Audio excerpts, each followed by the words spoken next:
Henry Roman? You know, I don't know why I give everybody the first letter of my name. Because somebody called me Pastor K once. I don't even remember who started it off. And then it kind of took off from there. And for those of you who don't know, K stands for Kyle. Like every kiss begins with K. To my wife, that's true.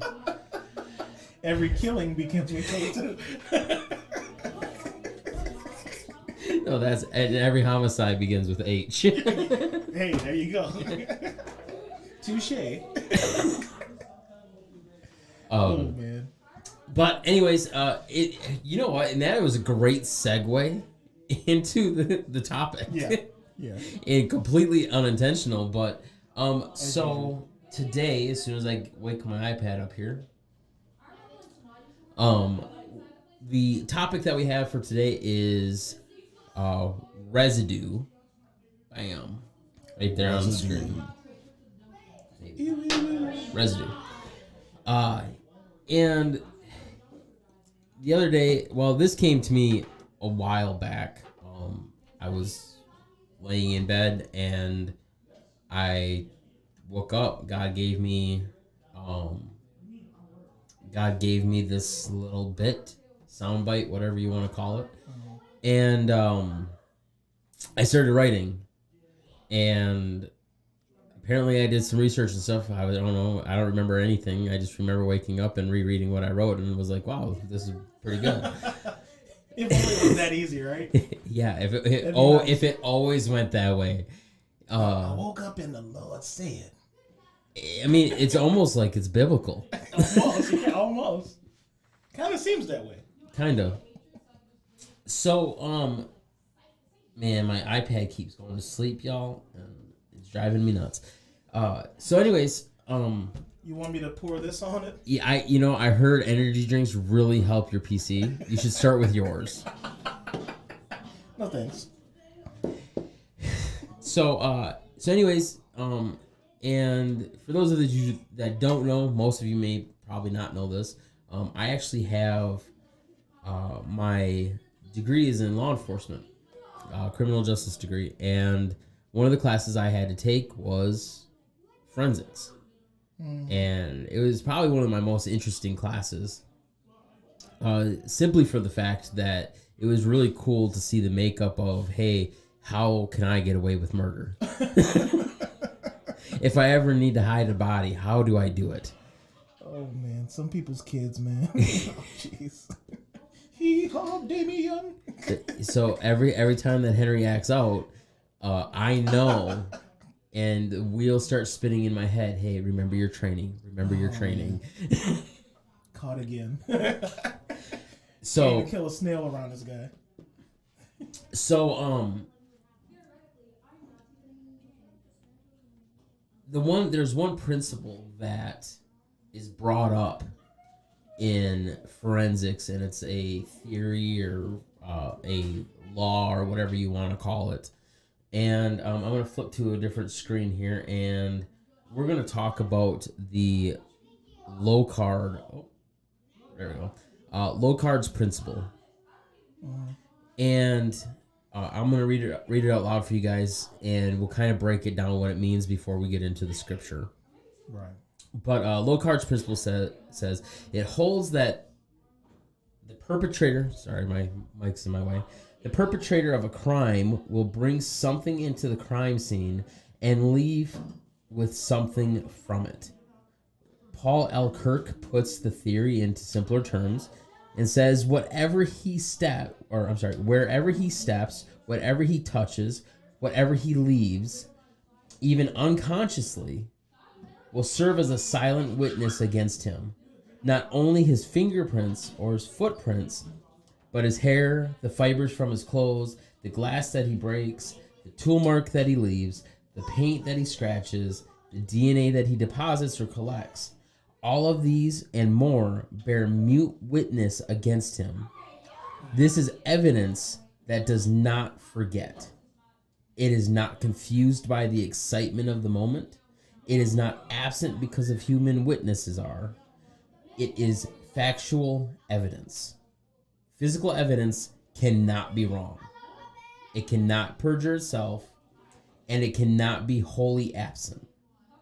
Only human failure to find it, study it, and understand it can diminish its value. So his principle, his theory, and kind of the law that forensics follows is simply this.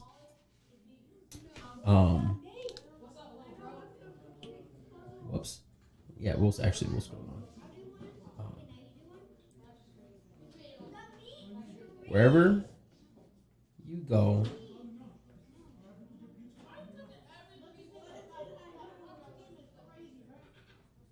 we'll know. Right, yeah, exactly. Yeah. Because end of the day, you can't walk into a room and not change it. Mm-hmm. Yep. Whether it be the atmosphere, whether it be molecule scale evidence. Dust off of your feet to the piling. I mean, all the way down to the atoms. You know, dead skin coming off of your off of you. You cannot physically walk into a place and not change its makeup. Yep, agree with that. And that can preach all day long in all kinds of different venues.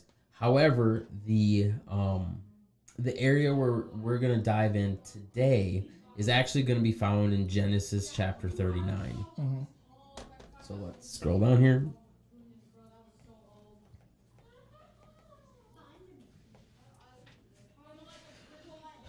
Genesis 39. Do we want to read all the way through this? It's like 20 verses. That's I would say read the important parts and then. It's the Bible. It's all important. Don't you stop. Hey, you know what? Even though my intentions were good, I'm gonna retract that statement. Actually, you know what? You're totally right. Let's only read the important parts. Luckily, I got this Bible that I can take all the parts that I don't think are important out. Okay, I'm done. We need a nurse. Come on, man. You need a healing? You need a healing? Yeah. So let me give you. We'll skip a few. It's kind of how I like to read my. It's kind of like how I like to read my Bible. Yeah. No, right. Once I start to get something that's a little confrontational, I skip juicy. it. I skip it, and then the things that are juicy, like the Song of Solomon, I read all the way through that. You know what? I bet about reading this thing, and I read it twice. Only twice. Especially that prosperity chapter. Oh man. Man, I read that over and over and over again. Oh man, I duplicated that in my Bible. Ooh, hey, you know what? I never thought about that. I can get rid of the ones I don't like, and for every one that I get rid of, I'll make a copy of one of the pages that I do like. Exactly. All right, so we'll start with verse 1. So now Joseph had been brought down to Egypt. And Egyptian, so those of you that don't know, Joseph is a biblical character. Mm-hmm. And an Egyptian named Potiphar, another biblical character, an official of Pharaoh and the captain of the guard, purchased him from the Ishmaelites who had brought him there. Now, the Lord was with Joseph. He was successful and lived in the household of his Egyptian master. His master observed that the Lord was with him and that the Lord made everything he was doing successful. So Joseph found favor in his sight and became his personal attendant. Potiphar appointed Joseph overseer of his household and put him in charge of everything he owned. I'm going to kind of breeze through this next section, but basically, Potiphar, once he anointed him, he realized that the blessings of the Lord was on his house and everything was great. Everything was moving better. And if you guys hear kids in the background, that's because on the other side of this wall, they are having youth group. And unfortunately, we don't have any other option. But so anyways, he realized that there was blessings that had been occurring over his house because of the favor that the Lord had on Joseph. And so And one thing to know about Joseph is it actually says it in, I wish the Bible said this about me. As much as it said it about Joseph, he well built, good looking. I know, right? I don't even say that about you, and I'm not even Bible. Remember the day when you're young, you can run without going coughing up a lung. That was, a strapping young lad. But anyways, but because he was well built and because he was good looking, soon after all of these things, after Potiphar left everything to his care, his master's wife, Potiphar's wife, had took notice of Joseph and got straight to the point. Have sex with me. But he refused. He said to his master's wife, he said, "Look, my master does not give any thought to his household with me here, and everything that he owns, he has put into my care. Therefore, there is no one greater in this household than I am." So Joseph's like, "Hey, look, you don't understand. Like, I'm more important than you." Yeah, yeah. Essentially is what he's telling her. Like, and it was the truth, too. Nobody here is more important than me, other than the master himself. Because even she didn't have all of that stuff under her care. Yeah. It was all under Joseph's, yeah. Yep. And he being the master, has withheld nothing from me except you. Right. Because you are his wife, not mine. You're not a concubine. Thank you. I was going to say contraband. Same thing. Same thing. I mean, basically. Same thing. You're his. And so how could I possibly do such a great evil and sin, not against his master, not against Potiphar, but how can I do such an evil and sin against God? So even after all that, she continued to speak to Joseph every day. And every day she said, "Have sex with me."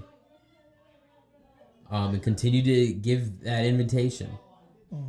And I know that there's probably a lot of us that would have simply gave in. Gave in after so many... You know what? Forget it. You're attractive. He's never going to find out, right? And it didn't say that at this time. He actually had a wife of his own. Yeah. So that was more an inference for him to do so. I mean, she turned into the female Pepe Le Pew. Oui. We. So one day, he goes into the house and none of the household servants were in there. So basically it was just Joseph. Yeah. Which is the worst place for anybody to be. Yep. And she grabbed him by his outer garment, saying, once again, "Have sex with me." But he left his outer garment in her hand and ran outside. So basically, the way I envisioned it when I read it is he jerked himself away probably. Yeah. And instead of, trying to pry on her hand and spend even more time in the moment, he just took off the outer garment, like kind of slipped out of your jacket, and he took off running. Yep. So then, because he refused and basically, left her ashamed, she called for the household servants and said to them, "Hey, see what my husband brought in? And he tried to have sex with me, but I screamed loudly." As he was already outside. Right. So when he heard me scream, he left his garment in here beside me and ran outside. And then, because now she had the proof, she had the evidence, right? Right. She laid it outside, laid his on her garment beside her until Joseph's master came home. And then the Hebrew slave you brought to us tried to humiliate me. But when I raised my voice and screamed, he left his outer garment and ran outside. Obviously, Potiphar was furious, as anybody would be, because she has evidence. She has proof. And, she, quote unquote, she has witnesses. She has servants that ran to her aid when she yelled. And it's his word against hers. And so Joseph threw him in prison. now for the last 3 verses. After he was in prison, but the Lord was with Joseph and showed him kindness. He granted him favor in the sight of the prison warden. The warden put all the prisoners under Joseph's care. He was in charge of what they were doing, or whatever they were doing. The warden did not concern himself with anything that was in Joseph's care, because the Lord was with him, and whatever he was doing, the Lord was making successful. Wow. So, Pastor, how does this relate to the residue? How does this relate to Locar's principle? Everywhere you go, will know. Mm-hmm. It's because of this. There's a few ways that we're going to take a look at this. Is one, let's look at the evidence. Joseph was in a situation. There was physical evidence to prove that he was with Potiphar's wife. Right. However, that's where the evidence stops. Right. There was no cameras. There wasn't anybody sitting outside with their iPhone videotaping the whole thing, being like, "Oh no, this is what really happened." Go viral. It wasn't posted on YouTube and Facebook and everything. By the way, hit subscribe, like no Instagram, no nothing. But anyways, there was evidence to convict him of a crime, even though he didn't commit it. Right. But now let's take a look at the other side of it. Let's take a look at the other evidence here. Mm-hmm. And Joseph had evidence in his favor. The Lord was with him. Yep. Well, everybody can say the Lord was with him. No, but there was blessings that followed. There was, things that took place that were chalked up to the Lord being with him, to God's favor being on his life. Yep. Because he lived his life for God. He lived his life in accordance to God's will. He followed the 10 Commandments. He gave his life up essentially for God. He lived in even his responses to Potiphar's wife. I can't. That is great evil, and I will not sin against God. Basically. Right. And there's all of this evidence to the point to, back to Locar's principle. Wherever you walk, whatever you touch, your fingerprints are there. Your footprints are there. The tool marks are there. And it's an amazing thing that, 2 different people witnessed the same evidence. The warden and Potiphar, they both witnessed the same evidence. And the one thing about Henry is whatever Henry touches, your fingerprint won't change. Right, exactly. They're all unique, and they don't change. Your DNA doesn't change. Mm-hmm. That's right. So you might change your clothes. Right. Yeah. But there's things about you that just won't change. That's right. And that's the evidence that can convict you. Mm-hmm. And just like Joseph, there's things about him that just didn't change. Right. And that thing that didn't change, that thing that remained constant, was his character. So he obviously had such an amazing, not only that God was with him and showed him favor, but that came in conjunction with the fact that he had character. So that even when he was put in prison, just like when he was in the house of Potiphar, he was put in charge of everything. And then the warden can go and lay down in his bed and go to sleep, knowing that everything under Joseph's care was going to be taken care of because his character spoke for it. So even despite the challenge of being falsely accused, the thing that is there to speak against that accusation is the character behind the man or the woman. And and that kind of that takes us to the meat of the topic, right? Mm-hmm. Is what evidence to what crime is there to convict you. Right. You know, we look at the evidence, and you know, we've talked about this in the past about the fruit. You know, we all show fruit, whether it be good fruit, bad fruit, and you can tell somebody by their fruit. And so, you know, the questions that we ask is, I don't know why my iPad keeps on dying on. NyQuil. Right.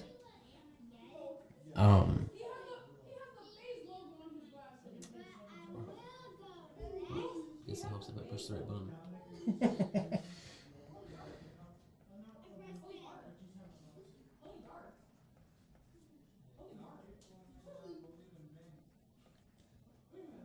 And now we will go to commercial break. Right.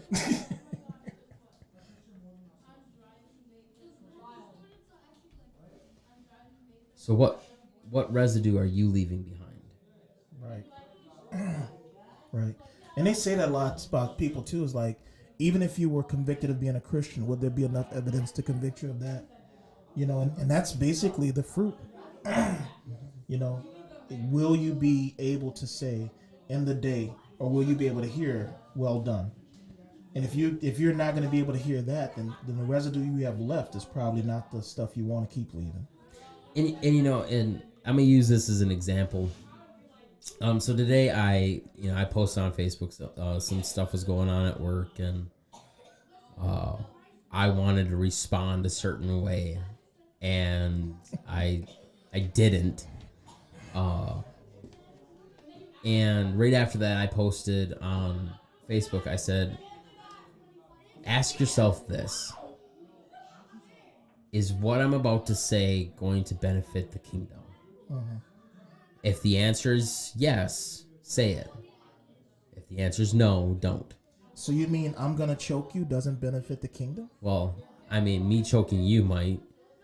yeah, that's true. That's true. But really, it comes down to it is that, and some of you may have seen in, you know, certain posts that we've made. We've had people that have got on and, you know, made certain comments or said something about the church, the ministry itself. Maybe said something about Christianity. You know, accused us of being just like the rest of everybody just else. like the rest of everybody else, or, you know, following money, whatever the case might be. And where that money at? I know. I'll turn you upside down and shake you right now. Right. But we could respond angrily, right? We could respond and be like, are you an idiot?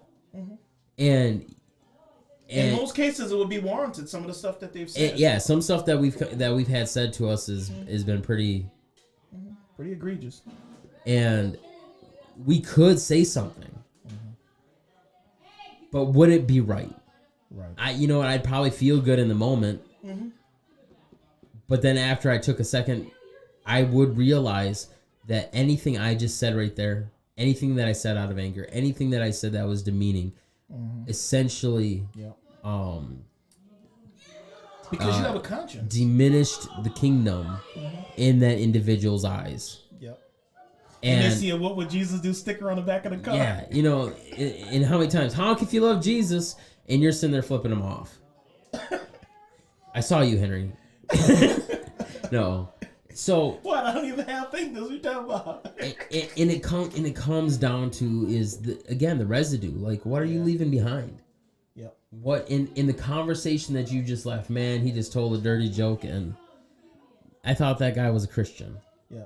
He calls himself a Christian, or, you know, again, you know, you get caught stealing off of supplies, or you get caught doing this, or you get caught doing that, and the residue that you're leaving behind is, you know, kind of like the alibi, right? Right. We all, well, where were you on the night of tonight at 6:00?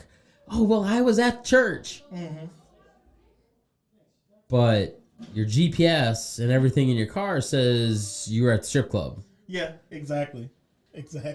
And But I was just trying to bring him to Jesus. And essentially, that's the evidence that's going to convict you. And when you start talking to people, they're going to follow the evidence. Yeah, that's true. No investigator will go against the evidence and be like, you know what, I know the GPS says he was at the strip club, but maybe he's telling the truth. No, every investigator is going to go down that rabbit hole. Yep. And they're going to start searching out witnesses that were at the club, witnesses that were outside of the club. They're going to start looking for receipts. They're going to start following the money. They're going to start doing all these things. And why? Because that's the narrative. That's the residue that was left behind. Absolutely. So in your walk, is it anger that's being left behind? Is it, a lifestyle of sin that's being left behind? We've said this once and I'll say it 1,000 times, is you can come to Christ any way that you are. Right. But you cannot remain the same after you've started that relationship. Right. Like you could, it's no different than a physical relationship. You get into this place of, I'm with every girl that I see. Every other night I'm with a different one, taking her, whining her, dining her, the whole 9 yards. And then all of a sudden you get the one. You find the one that you want to spend the rest of your life with. Guess what? You can't continue the lifestyle. Right, exactly. That you once had and then expect to have the relationship with the one that you want for the rest of your life. Right. You can't. You can't be a married playboy. And it just don't work. But yet we want to do the exact same thing. We want to live in that lifestyle, in whatever lifestyle that may be. But we want Jesus forever. Right. But we don't want to change for him. Right. Yep. And I told you, I think we had the last conversation we had about this, and I told you, like, before I came to Illinois, I mean, I would have called myself a believer. I would have called myself a Christian. But then when you looked at my fruit, I still wouldn't. I know, right? Help him, Lord. He believed, but I don't think he believed. Yeah, no, you got to lay hands on him. Why'd you punch that guy? I was just laying hands on him, Pastor. That's all I was doing. But I would have called myself a believer. I'd have called myself a Christian all day long. Pray with me, don't play with me. Yeah. And so, but it was like, and I remember getting into an argument about Jesus with a guy that was an atheist. And here I'm not even a believer. And it's one of those things where if I would have said those things, and then that guy would have been able to follow me that very night, I would have done everything to discount what I had said to him on the railroad that day. And so the residue would have convicted me of not being a believer. So, and we've been talking about residue, but there's the other evidences. Like, is there fingerprints in your Bible? Oh yeah, it's a big one. Is Christ's DNA inside of you? Are there footprints in your Christian walk? Right. These are the things, you want to develop a closer relationship with Christ, get in the Word. You want to walk a straighter line, get in the Word. You want to be able to fight that temptation of living the old life, get in the Word. Yep. Get on your knees.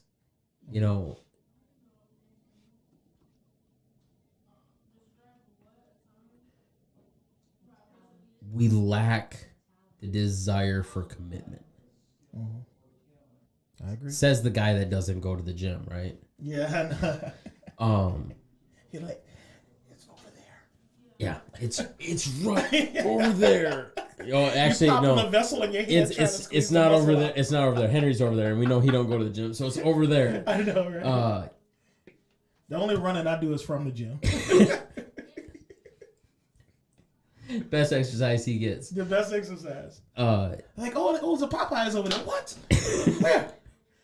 Yeah, I've never seen him run so fast, but you know what? I just set that bucket of chicken on the back of my truck and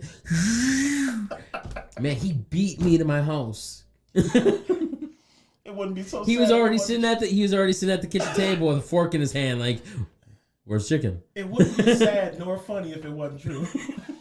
It's unfortunate. Sorry, guys. But we have to make that commitment, that lifestyle change. We have to desire the commitment, not just to make it, because life's not going. It's no different than going to the gym. If you're just going to the gym because you're trying to make your life better, you're trying to become healthier, and that's your commitment reason, and you're just like, I'm going to be committed because I have to, you're never going to commit. But if you say, I'm committed because I want to go, I want to be there, I want to work out, I want to get on the treadmill, said no one ever, but that lifestyle change is going to take place because it's a desire. It's something that you are willing to chase after. And it doesn't matter how bad it gets, how rough it gets, how tired you get. You're like, one more rep. One more rep. Yeah. I know my legs are sore. One more mile. Yeah. You know what I found out, though? Having a gym membership doesn't make you fit. I had 2 of them at the same time, and I was fat. I did, man. It's like Pokemon. I just try to collect them all. I'm like, if I can get the Planet Fitness, the Lifetime, the LA Fitness, the Sport of Fitness. You know what? Even after a Sport had bought out LA, I kept my LA Fitness. That way I could have both. 24-hour fitness. And then all these like little mom and pop ones, I make sure I catch all of them because I'm like strong, didn't you? I mean, real strong. Schwarzenegger. Because all that work I had to put in to pay for it all. Why are you staying here late? Man, I gotta pay for them memberships, though. But you're right. And you know what? And the funny thing is one time me and Henry went to the gym. One time. It's been a while. It's actually been a while. And we went there and we sat down on the couch, right? Yeah, why you gotta tell people this? Why were we there? Weren't we waiting? Oh, we were waiting. Our secret. I know. Well, there was a reason. We were waiting for the guy so Henry could sign up for the membership so he could get a second one. That way he could be as tough as I was. But anyways, we went in there, and I don't think we worked out that day. We had good intentions, Kyle. We did have good intentions. Jeez. But that's what heaven's made out of, right? Good intentions. Yeah. The streets are paved with it. Yeah, right? But we went there with actually good intentions, and we had to wait for an individual. So what did we do? We sat down on the couch waiting. Everybody's working out behind us, and we're sitting on the couch looking at the TV. Wait, and just talking us in there. And I don't think we worked out that day. I'm pretty sure you just signed up and we walked out. Not. So, even having the membership, that makes you strong. Going to the gym and sitting in the couch or the hot tub, that makes you stronger. I can't take this anymore.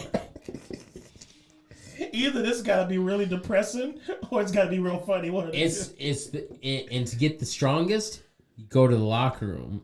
Yeah, and look at the other guys. Just to go to the bathroom, and then you walk back out. You get them to have you go on a tour. But this is no different than going to church. You know how many people I've ever heard, and we've talked, a lot of this is repetitive because it's sad, funny, and true at the same time, is when I was driving, I drove Uber for a little while. I can't tell you how many people went to church 4 years ago. But, hey, I go to church too. Mm-hmm. Oh yeah, which church? Back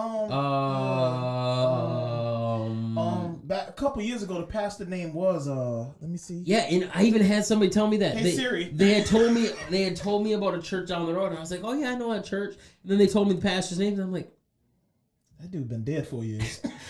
I'm like, I don't know who that is. Oh well, it's been a minute. Oh. Yeah, 4 years is a long minute. Then you shame him like, oh, you one of them. Yeah, right. So, it's like going to having a membership. Oh, man, I have a membership at Esporta. Mm-hmm. Okay. So? Yeah, look at you. You have a membership at a sport, but you lay in a Popeyes parking lot all week. How's that working out? But then the other thing is, oh man, I go to church. Oh yeah, what church you go to? Oh man, I go to one digital church. Okay. You mean the one that's online? Oh, yeah. Oh man, bunch of fools. Oh jeez. It's not supposed to be that funny. You remember, you're behind the scenes. People can't see you. You shouldn't be laughing that hard. It's almost like you feel like it's true. You're fired. But you know, it's no different than saying that. Oh yeah, I go to that church. Guess what? It don't matter if you go to the church if you're not doing anything to get your relationship stronger. That's absolutely right. If you're just sitting there in the hot tub, relaxing, enjoying the prosperity message, you know, even if you give you $10, it doesn't matter. That don't save you. Yeah, it doesn't matter. That's right. What residue are we leaving behind? Are you leaving sweat at the door? Equity. Are you having to go back with the towel and wiping down the bench and stuff because you put in the work? You were on your knees. You were at the altar. You were giving things up. You were getting delivered. You were setting demons free. What were you doing? Right. Were you worshiping? Were you getting into that moment with Christ that He could pour into you, so you could pour out? Yeah. Yeah. Because if you're not leaving something behind, oh man, I could preach a whole nother day. If you're not leaving something behind at the altar, what are you doing? Right. Yeah. That's a hard thing to really ponder. Like, if you really think about it, that's a hard thing to ponder, because it's tough enough that you have to evaluate yourself to say, okay, well, and if that's not the case, then what do I do? And I think that's the missing link that people don't ask. It's easy to tell people, oh, you know what, man, this week, man, I just didn't measure up. So, but what do you do after you didn't measure up, though? Do you actually try something different to then start to measure up? And don't miss us, we're not saying that somehow you and I, anybody that we deal with, are perfect. What we're saying is there has to be effort there. So we expect Jesus to do everything for us. Jesus is like the little button we push when we need something. It's like a vending machine. And the problem is, but what what coins have we put in to get something out? So I just tipped the machine. I know, yeah. And that's the thing. We're there shaking the machine. I'm like, I need to get fatter. Those Doritos won't fall. You know, pray for me, y'all. The Doritos won't fall. But it's the problem is, part of that residue is the sweat equity we're putting in, so that, and don't miss me, I'm not just saying that it's a a give and take, like, oh, we give Jesus something to get something back. No, but what we do is, it's like works and faith. Now, I'm going to show you my faith by the works that I do. And that is, in fact, that's the residue. That's why you know I'm saved. So how do I act? What do I do? When you see me, am I walking out of a strip club? Or am I walking out of the health club? In this situation, am I doing this or am I doing that? Those things are the residue. So those are the things that undergird the faith that I say I have. And so if we're looking for residue to be found in us, walking out of a Weight Watchers to the Baskin Robbins. Yeah, exactly. So that in lies, that's your fruit, right? Because that's what you're actually doing. So it doesn't mean that we're going to be somehow perfect. Sometimes you're going to do something that, say, offends Becca or offends somebody else or whatever. You're going to step on a toe. What do I do with it, though? And so I think that's the residue. I'm sorry. Yeah. Don't bring Pastor into this. That was so funny. I'm sorry. But that's the whole thing. It's the realism of the fact that we can't just keep going through this on cruise control. At a point, just coming to church isn't enough. We have to get off of the milk and get to the meat. Yeah. So, to end this off, is the question to leave you guys with is, what residue are you leaving behind? Yeah. Where are your fingerprints? Yep. And are you leaving behind things at the altar? Are you giving things up? Right. Are you getting rid of the things in your life that is pointing the evidence in the wrong direction? Yeah. So those are some questions that I really hope that you can walk away with and do some genuine self-reflection on, and get into prayer, and allow God to give you that discernment to really pinpoint the areas of your life that need focus, areas of your life that you really need to just start looking in and to desire to commit to make better. Right. So with that being said, we love you guys. We care about you guys. And if you ever need anything, you guys know how to reach us. You guys can reach us on Facebook. That's probably the easiest way to reach us is Facebook. And you can direct message us if you want to shoot us a message on one of our comments or on the video or anything.